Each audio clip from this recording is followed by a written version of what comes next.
Bonjour, je vais dans cette vidéo corriger la partie G du DS1. On va utiliser un portrait de phase pour résoudre une équation différentielle. C'est celle de l'oscillateur de Van der Pol. Alors le sujet, le voici, l'équation elle est ici. Alors on peut faire une petite introduction, déjà on peut parler de l'équation et ensuite expliquer les grandes lignes de la résolution. Donc ce que je fais là, c'est pas demandé dans une copie. Ça serait inutile de faire ça puisque vous répondez pas aux questions posées.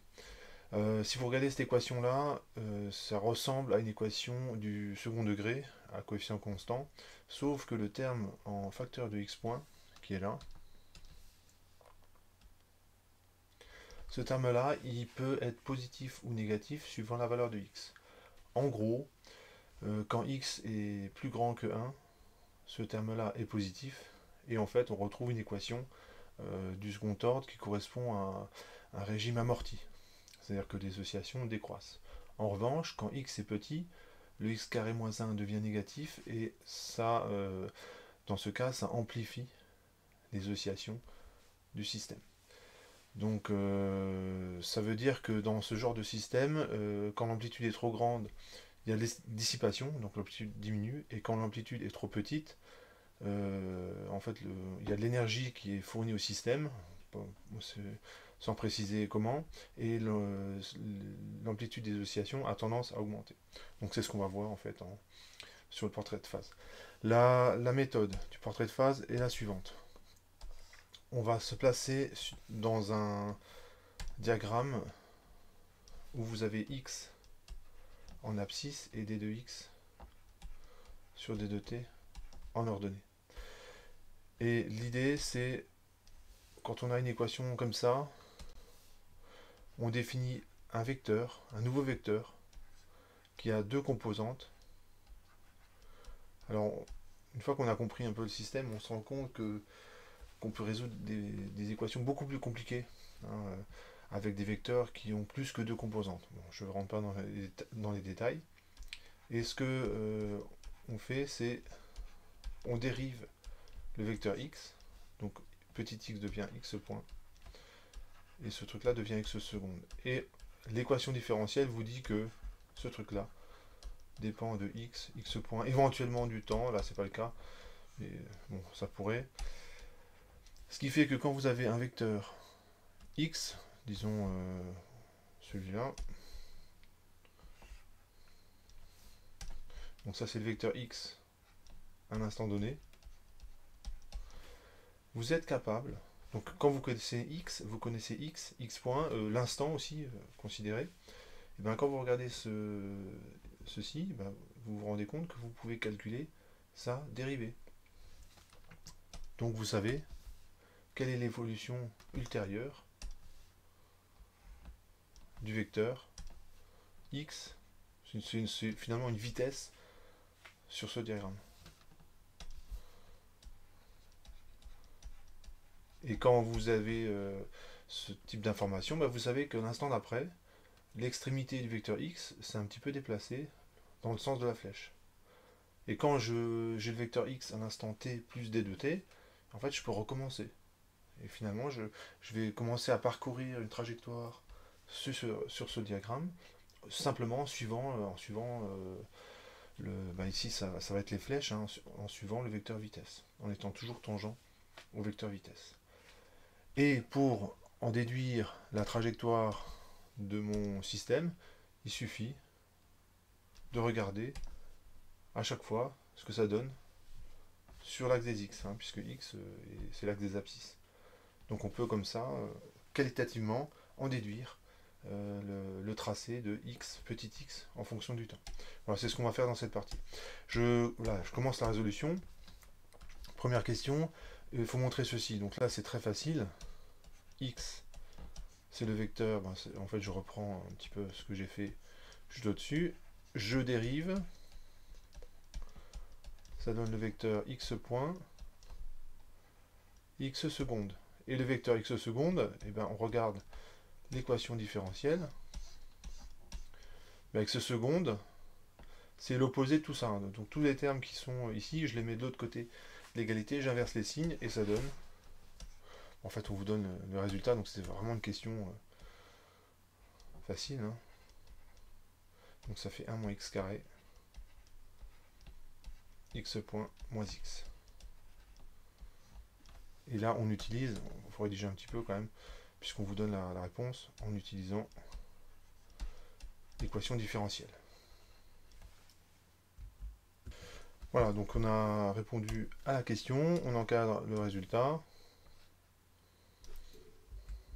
et on peut passer à la question 2. Donc la question 2, on vous demande, en fait, là maintenant on a le diagramme fléché qui est déjà fourni, donc ça veut dire que, d'une certaine façon, le gros du travail il est fait. Alors ce qu'on va faire, c'est quand même étudier un peu ce diagramme fléché et voir qu'il y a certaines parties du diagramme qui sont très caractéristiques et qui vont nous aider à tracer la courbe en fait, que va suivre le vecteur x. Vous avez cette équation-là, x égale x sur 1 moins x carré. Et on vous demande de tracer cette courbe-là sur ce diagramme. Donc vous avez en abscisse, vous avez x, en ordonnée, vous avez d de x sur d de t. L'origine du repère, il est en 0, donc je vais placer les repères pour qu'on s'y retrouve un petit peu. Et je vais tracer cette courbe-là, x sur 1 moins x carré. Alors, il y a différentes solutions pour tracer cette courbe. Moi, ce que je vais faire, c'est repérer notamment des asymptotes. Ça, c'est quand même pas mal. Parce que, en fait, ça vous donne déjà une grosse partie de la courbe qui est déjà tracée. En fait, quand on suit une asymptote, c'est assez facile. Et éventuellement, j'ai placé certains points sur la courbe. Je vais les calculer à la main, quoi. Je vais prendre une valeur de x et je vais regarder ce que ça vaut. Alors, au niveau des asymptotes, ce que je remarque, c'est lorsque x tend vers 1 et x tend vers moins 1, le dénominateur s'annule. Donc, en fait, on a des asymptotes verticales en x égale plus 1 et x égale moins 1. Donc, on peut rédiger ça comme ça. Ce truc-là, c'est égal à x sur 1 moins x, 1 plus x. Donc, on voit que ce terme s'annule en x égale 1 et ce terme il s'annule en x égale moins 1. Alors, une fois qu'on a dit ça, les asymptotes, j'en ai une verticale en x égale moins 1 et une verticale en x égale 1. Donc on peut faire le tracé. Alors, en rouge, on va faire l'asymptote x égale moins 1. Donc ça donne ceci. Et en bleu, l'asymptote en x égale 1. C'est bien ça, hein, je ne me trompe pas dans les couleurs. Ah non, c'était l'inverse. Voilà. Bon, évidemment, les couleurs, c'est un détail. Hein. Je vais ensuite tracer la courbe. Donc, je sais que la courbe, elle se rapproche de ces asymptotes. Ce que je peux regarder, c'est le signe. Lorsque x tend vers moins 1 par valeur inférieure, donc je me rapproche de moins 1, mais par valeur inférieure. Donc, je suis ici. Je regarde le signe. Ça, c'est négatif. Et ça, c'est positif, et ça c'est négatif. Donc l'ensemble il est positif. Ça veut dire que je vais m'approcher d'asymptote en tendant vers plus l'infini. J'ai un changement de signe, donc je continue la courbe en venant de moins l'infini. Et si je fais le raisonnement, lorsque je m'approche de 1 par valeur inférieure, si je m'approche de 1 par valeur inférieure, ce truc là est positif, ce truc là est positif, ce truc là est positif, donc je m'approche de cette asymptote verticale en tendant vers plus l'infini de ce côté-ci, et comme j'ai un changement de signe, ça continue en venant de moins l'infini lorsque je dépasse 1. Et normalement, quand vous regardez le diagramme, vous vous dites, en fait, la courbe elle est quasiment tracée. Hein. C'est tous les points où le fléchage là il est horizontal. Et effectivement, hein, c'est pour ça qu'on vous demande de tracer cette courbe, parce que sur cette courbe-là, effectivement, on a cette propriété d'avoir des flèches qui sont horizontales. Je peux éventuellement prendre des valeurs. Je peux prendre x égale 0,5. Et si je prends x égale 0,5, je fais le calcul et je peux placer un point. En 0, je sais que je passe par 0. J'ai les asymptotes. Ici, je tends vers 0, hein, parce que, hop, je vous remontre. Si vous regardez cette expression, lorsque x tend vers l'infini ou moins l'infini, ça tend vers 0. Bon, donc finalement, on a tout ce qu'il faut pour tracer la courbe, hein. On a une asymptote horizontale, hein, on va attendre comme ça, et on vient de là. On a des asymptotes verticales, donc le tracé, ça donne ceci. Voilà, j'ai fait le tracé en vert, donc c'est ma courbe, et effectivement, je remarque, c'est la question qui est juste après, il me semble, placé en quelques points, voilà, ce que je constate, c'est que le vecteur d2x sur d2t, hein, ici, si je le représente, il est comme ceci, horizontal.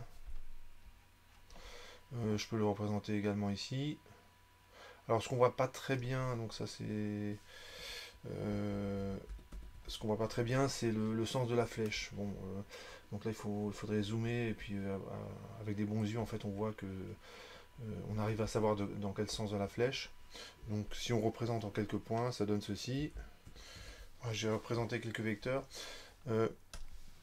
Si on ne voit pas très bien les flèches, on peut quand même en fait, savoir dans quel sens elles vont, puisque la coordonnée du vecteur suivant x, c'est x point, et quand on est dans la demi-espace au-dessus de l'axe des abscisses, x point il est positif, hein. Je vous rappelle que en ordonnée on a x point.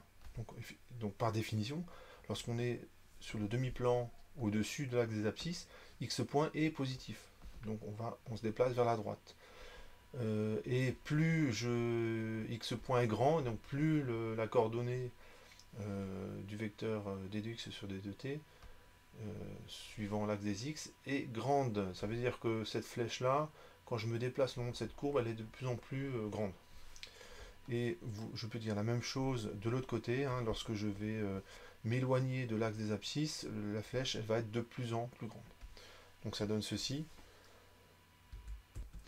Voilà pour cette question. Que constatez-vous?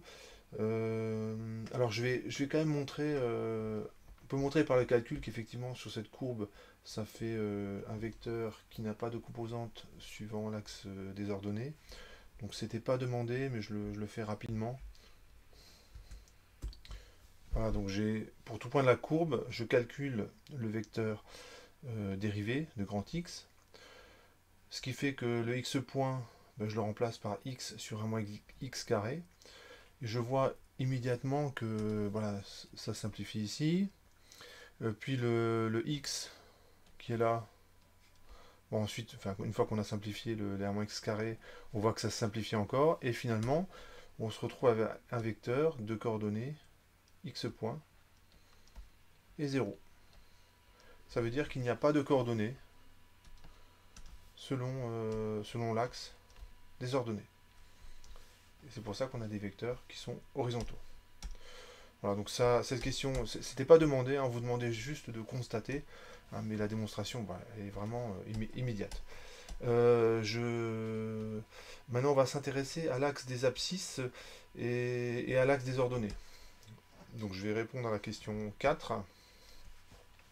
Donc je vais simplement regarder les vecteurs, ce qui donne lorsqu'on est x point est nul et lorsque x est nul. Donc commençons par x point égale 0. On va regarder le... Alors il faut que je reprenne l'expression qui est là. Lorsque je suis sur l'axe des abscisses, on a x point qui est nul, et donc mon vecteur a comme coordonnées 0 et moins x. Donc on écrit ça. Voilà, j'ai rédigé un petit peu. Donc on a d2x sur d2t, je rappelle son expression, c'est x point d'un côté, 1 moins x carré, x point moins x. Et si x point égale à 0, ben, il ne reste pas grand chose, il reste 0 et moins x.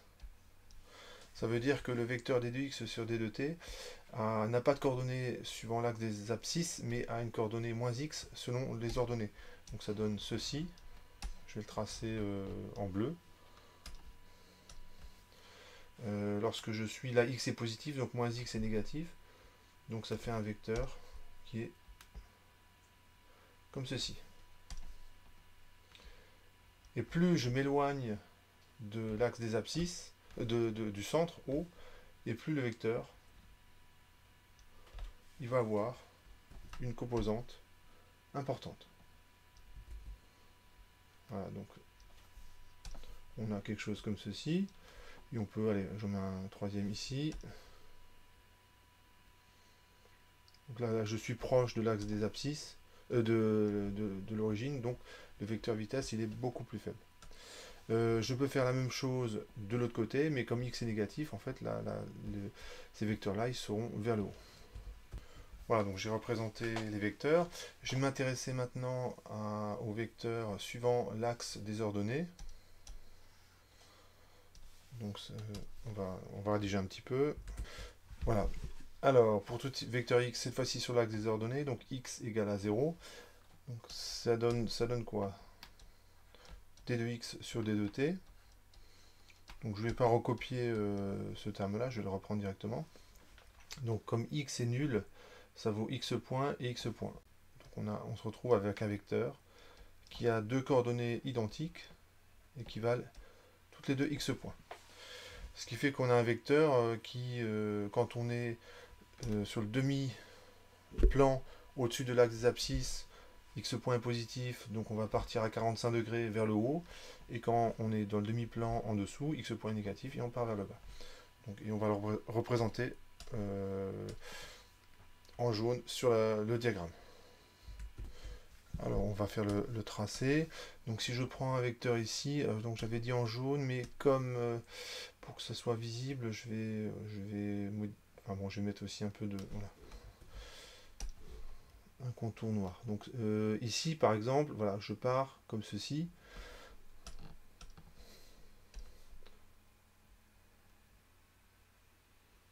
C'est uniquement pour qu'on le voit hein, ce que je fais. Donc on a un vecteur qui part à 45 degrés. Et si je prends un point ici, le vecteur il va être plus grand, puisque x point est plus grand, donc la norme elle va augmenter. Et lorsque je serai en dessous de l'axe des abscisses, c'est la même chose, mais je pars de l'autre côté. Donc le temps de le faire, ça donne ceci. Voilà, donc voici les vecteurs en jaune. Donc on a pas mal d'informations, hein, puisque bon, le diagramme était déjà fléché, c'est vrai, mais donc du coup on peut, en fait, ça permet de se corriger. Hein. On voit bien que je suis bien le diagramme fléché tel qu'il était donné. Mais si on ne vous l'avait pas donné, donc si vous aviez maintenant à disposition que les flèches qui sont en bleu, en rouge et en jaune, et ben on sait à peu près comment va se déplacer le vecteur x sur ce diagramme. Hein, si je pars d'ici, par exemple, je sais que je vais vers le haut, puis après je vais en gros à 45 degrés. Ici j'ai un plat, je redescends, et donc je vais tourner comme ça sur mon diagramme. Donc on va passer à la question, donc j'ai fait la question 4, on passe à la question suivante, ben, tracer la trajectoire du vecteur x sur le diagramme.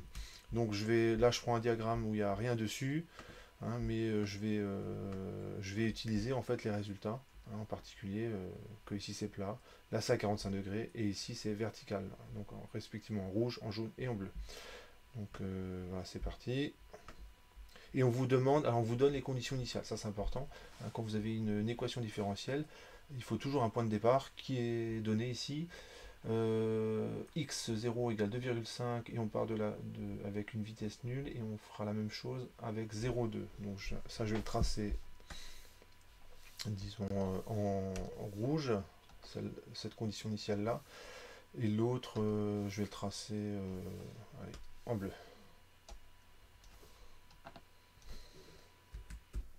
Donc j'ai placé l'état initial et maintenant je vais suivre les flèches. Donc souvenez-vous, là on part verticalement vers le bas. Et ici on arrive, donc là c'est pas évident parce que finalement ça manque un petit peu de flèches ici.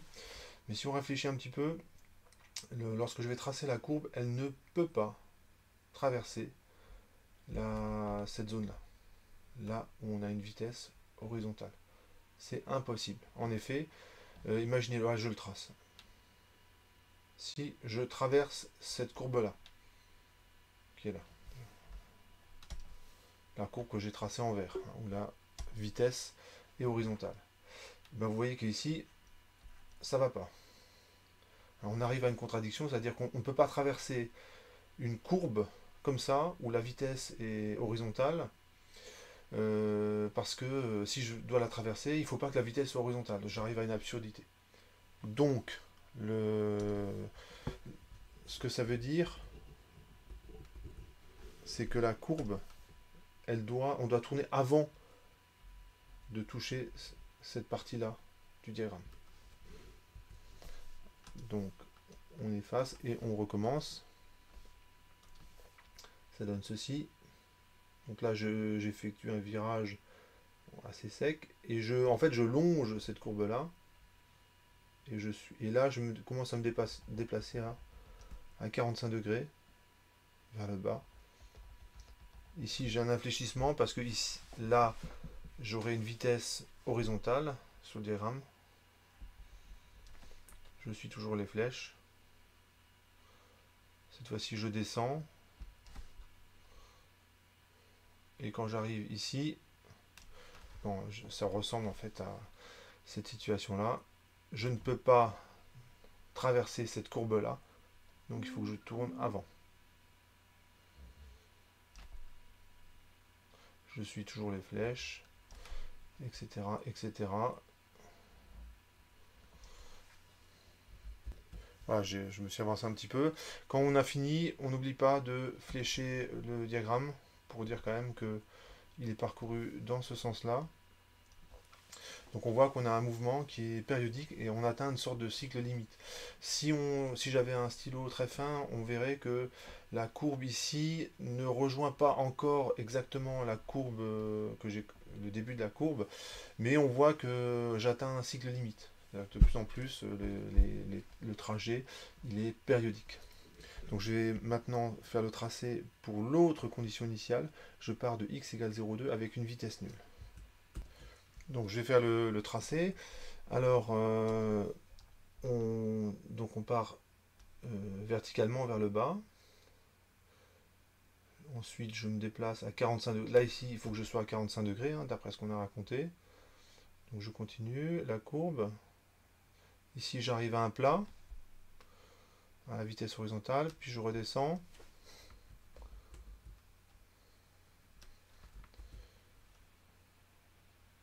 Et ensuite, j'ai une vitesse verticale quand je traverse l'axe des abscisses. Ensuite, on a ceci. J'ai une vitesse à 45 degrés quand je traverse l'axe des ordonnées. Puis j'ai de nouveau un plat. Puis je redescends. Enfin, bon, je suis les flèches, hein, tout simplement. Finalement, rien d'extraordinaire. Et ce que je vois, c'est que je suis en train de rejoindre. Bon, là, je vais avoir un petit peu de mal à faire le tracé, mais ce que je vois, c'est que je rejoins le même cycle limite qu'avec l'autre condition initiale. Et ça, c'est une caractéristique de cet oscillateur, c'est ce que j'avais dit dès le début, c'est que quand l'amplitude d'oscillation est faible, elles ont tendance à augmenter les amplitudes. Quand l'amplitude d'oscillation est trop grande au départ, elle a tendance à diminuer et on atteint ici un cycle limite.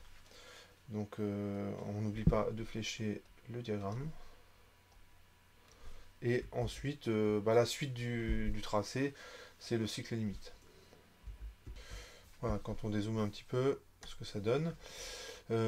Passons à la dernière question. On vous demande de tracer x de t. Donc je vous rappelle, pour tracer x de t, en fait, il faut, si je prends un point du diagramme, il faut que j'aille récupérer sur l'axe des abscisses la valeur de x. Pour un point donné, il faut que j'aille récupérer x de t. Donc cette question, elle est quand même pas évidente, hein, parce que c'est pas parce qu'on a tracé le portrait de phase que on va facilement en déduire x de t. En effet, lorsque je vais m'éloigner de l'axe des abscisses, je vais de plus en plus vite, hein, puisque je déduis sur d de t est de plus en plus grand. Donc ça, il faut en tenir compte. Donc le passage du portrait de phase au tracé de x de t, il n'est pas du tout évident. Donc ce que je vais faire, c'est prendre quelques points sur ce diagramme et puis reproduire les parties et en déduire x de t. Hein. Donc, ici je mets A, B, C, etc. Et je vais faire le tracé par portion de mon diagramme. Voilà, donc j'ai choisi différents points sur le diagramme qui est en rouge, A, B, C, D. Alors de A à B, on va dire qu'on a en gros une portion qui est verticale. De B à C, on va dire que c'est à peu près une droite. De C à D, on va dire que c'est à peu près un cercle. Et c'est comme ça que je vais faire pour tracer X de T. Alors les ingrédients, je vais quand même les donner. Lorsque on a une portion horizontale, hein, ça correspond à une vitesse, on reste quasiment immobile, mais la vitesse, elle augmente. En fait, ça correspond à une accélération à partir d'une vitesse nulle. Hein, donc, ça, c'est assez facile à imaginer. Vous prenez un objet, vous le laissez tomber. C'est à peu près cette situation-là. C'est-à-dire que l'objet acquiert rapidement de la vitesse, mais enfin, c'est linéaire avec le temps, mais le déplacement au tout début, il n'y en a pas tant que ça en fait. C'est-à-dire que l'objet, il gagne de la vitesse, mais il se déplace pas tant que ça. Un peu comme une voiture qui démarre lorsque le feu devient vert. Hein. La voiture acquiert rapidement de la vitesse, mais ça met un certain temps pour avoir un déplacement qui est significatif. Effectivement, quand on démarre avec une vitesse nulle, on n'a pas beaucoup, on se déplace pas très vite, évidemment. Au début en tout cas. Sur les portions qui sont droites, hein, en fait, on a typiquement un comportement d'exponentiel. C'est-à-dire que lorsque x varie, la vitesse augmente encore plus vite. Ça, c'est typique d'un comportement exponentiel. Donc, lorsque je vais aller de B à C, en fait, x va ici décroître de plus en plus vite. Lorsque j'ai une portion circulaire, ça correspond en fait au cas d'un oscillateur harmonique. Hein, en fait, si on étudie le portrait de phase d'un oscillateur harmonique, on va simplement décrire un cercle. Donc dans cette portion-là, on a un morceau de fonction sinusoïdale. Puis de nouveau une portion de droite, puis de nouveau quasiment un cercle, etc. etc. Voilà, donc j'ai fait un petit résumé de ce que je vous ai expliqué à l'instant. Je pense que c'est plus clair comme ça. Donc si j'ai une portion qui ressemble à une portion de cercle, à peu près, hein, donc en fait je vais avoir l'équivalent d'un oscillateur harmonique. Donc j'ai un morceau de fonction sinusoïdale. Donc là de 1 à 2, de 3 à 4, ça donne ça. Et le trait noir ici, c'est juste un guide pour l'œil. Dans le cas où on a des portions qui sont comme ceci, ça correspond à cette courbe-là, x en fonction du temps. Regardez bien, ça c'est une remarque importante, quand vous avez un diagramme, regardez toujours ce qu'il y a en abscisse et en ordonnée, hein, si vous voulez comprendre ce qu'il y a dessus. Hein, ici, c'est le portrait de phase, x d 2x sur d 2t, ici c'est x en fonction du temps. Quand on va de 5 à 6, on augmente, la vitesse augmente, donc ça fait un bout d'exponentielle croissante comme ça. Et lorsqu'on passe de 7 à 8, c'est l'inverse, sauf qu'on se dirigerait vers moins l'infini.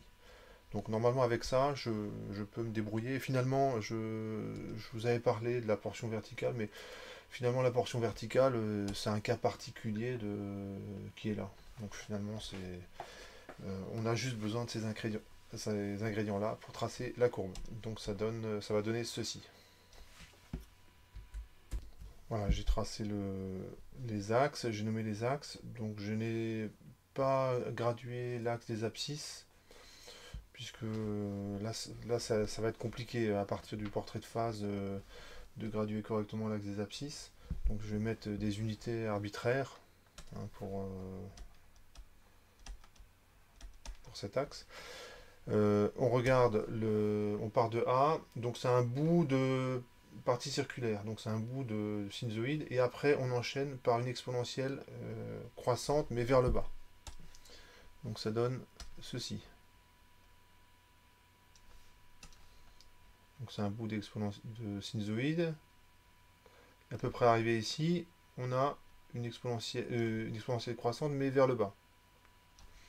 Donc on a quelque chose comme ça.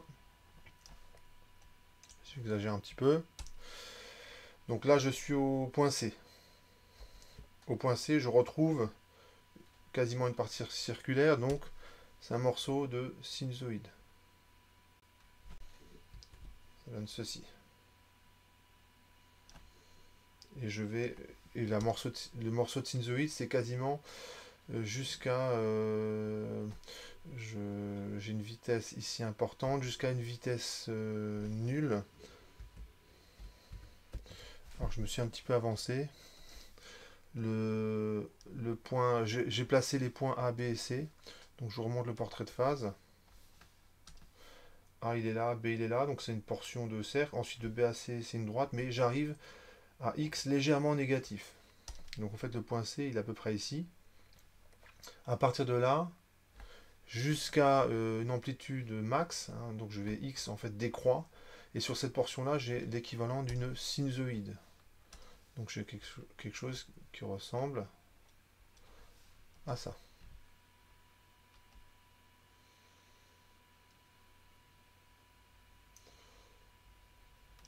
Et quand j'arrive ici, donc je redescends un petit peu, j'ai une portion d'exponentielle croissante. Donc je vais avoir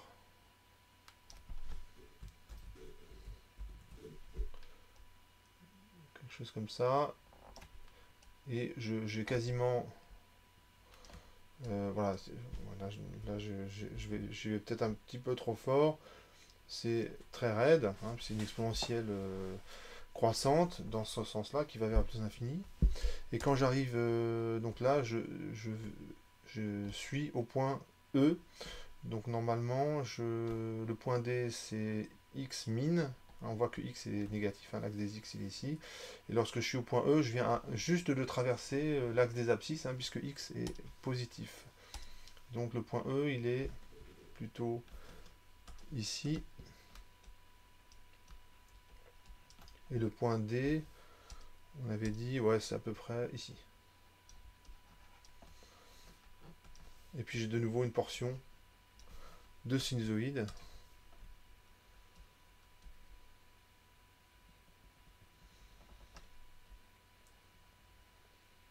Et ainsi de suite. Bon. C'est bon, ça, comme je vous ai expliqué, c'est pas du tout évident de tracer vraiment correctement le X en fonction du temps. Ma courbe elle est un petit peu trop sinusoïdale. Donc je vais vous montrer dans un instant ce à quoi ça ressemblerait vraiment si on fait une résolution numérique par exemple. Je vais tracer l'autre cas, hein, donc la courbe avec, en bleu avec ses conditions initiales. Donc cette fois-ci, ce que je constate, c'est que ça fait en gros la même courbe, mais avec une amplitude qui est croissante. Donc ça donnerait ceci. Voilà, donc ça c'est le tracé pour l'autre condition initiale. On voit que l'amplitude, elle augmente. Et en fait, alors, il ne faut pas faire attention aux ces courbes que j'ai tracées. C'est un décalage temporel près. Et en fait, les courbes rouges et bleues, à la fin, elles aussi pareil, quoi. On pourrait les superposer, puisqu'on atteint ainsi que la limite. Ce que je vais vous montrer, c'est ce que on observerait avec une simulation numérique pour cette équation différentielle. Alors, je vais vous montrer ça avec un petit programme en Python que je mettrai dans la description. J'attire juste votre attention sur cette fonction. C'est vraiment la fonction qui fait qu'on arrive à faire la résolution numérique. Toute cette partie-là qui est en dessous, c'est quasiment toujours la même. Ce qui va changer en fait quand on passe d'une équation différentielle à une autre, c'est cette partie-là. Donc je lance le code. Voilà. Donc évidemment quand la machine le fait, c'est beaucoup mieux, évidemment. À gauche, vous avez X en fonction du temps, et à droite, vous avez le portrait de phase. Donc ça c'est avec les conditions initiales. On part avec x égale 2,5 et une vitesse nulle. Je vais vous montrer le cas où on part de 0,2. Donc j'ai changé la condition initiale ici.